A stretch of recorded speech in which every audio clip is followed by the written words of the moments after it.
అందరికీ మీకు తెలుసా రాక్షసికి కూడా టెంపుల్ కట్టి పూజించే వాళ్ళం అనమాట ఇండియన్స్. అదేనండి హడింబా టెంపుల్ మనాలిలో ఉంది కదా. మహాభారతంలో ఒకడైన భీముడి భార్య అండి హిడంబి, మనకు తెలుసు కదా. వాళ్ళ కుమారుడు ఘటోద్గరుడు ఎంత పవర్ఫుల్లో కదా. ఈ కురుక్షేత్రంలో యుద్ధంలో చాలా బాగా పాల్గొన్నాడు. యుద్ధంలో ఇక్కడే తపస్సు చేసిందనమాట హిడంబి. ఆ గుర్తుగా మనాలి రాజు ఇక్కడ టెంపుల్ కట్టారు ఆమెకి. పాండవులు ఈ అడవిలోనే కుంతితో పాటి తలదాచుకునే దానికి వచ్చారు. అప్పుడు హిడంబుడు అనే రాక్షసుడు పసిగడతాడనమాట. వాళ్ళ చెల్లెలను పంపిస్తాడనమాట వాళ్ళని చంపి తీసుకొని రమ్మని. హిడంబి భీముని చూసి లవ్ ఇన్ ఫస్ట్ సైట్ అని ప్రేమిస్తాదనమాట. ఎంతసేపటికి హిడంబి రాకపోతే హిడంబుడు వచ్చేసేసి భీముడితో తలపడి చనిపోతాడు యుద్ధంలో. ఆమె వెళ్ళి కుంతి దగ్గరికి వెళ్ళి చెప్తుంది, రాజు చనిపోతే ఈ రాజ్యాన్ని ఎవరు చంపారో అతనే పాలించాలి అని. తన మనసులో చాలా ప్రేమ ఉంటుంది కదా భీముంది, అంత వ్యర్థపరుస్తుంది అనమాట వాళ్ళ అమ్మకు. అప్పుడు కుంతి సరే అని ఒప్పుకుంటుంది.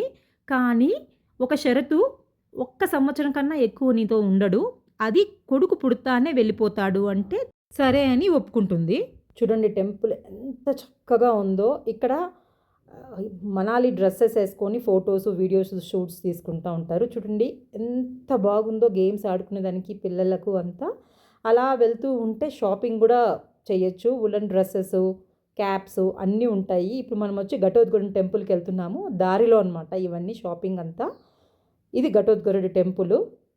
శక్తిశాలి ఘటోద్గరుడు తన మాయతో మంత్రాలతో కౌరవుల సైన్యాన్ని చిత్తు చేసేవాడనమాట కురుక్షేత్రంలో.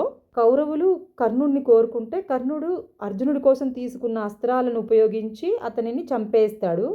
అందుకే ఇప్పుడు మనము హిడంబిని వాళ్ళ కొడుకును స్మరించుకుంటున్నాము. టెంపుల్ కూడా ఉంది వాళ్ళకి.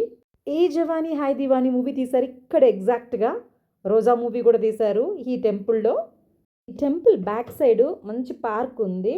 ఆ పార్క్ స్టార్టింగ్లోనే ఉయ్యాల పెట్టారండి, మంచిగా ఎంజాయ్ చేశాను. చూస్తున్నారా ఎంత పెద్దగా ఉన్నాయో కదా ట్రీస్, చాలా టాల్ ట్రీస్ మొత్తం పార్క్ అంతా. ఇక్కడ ఫుడ్ స్టాల్స్ కూడా ఉన్నాయి. చాలా బాగా నచ్చుతుంది ఇక్కడికి వస్తే.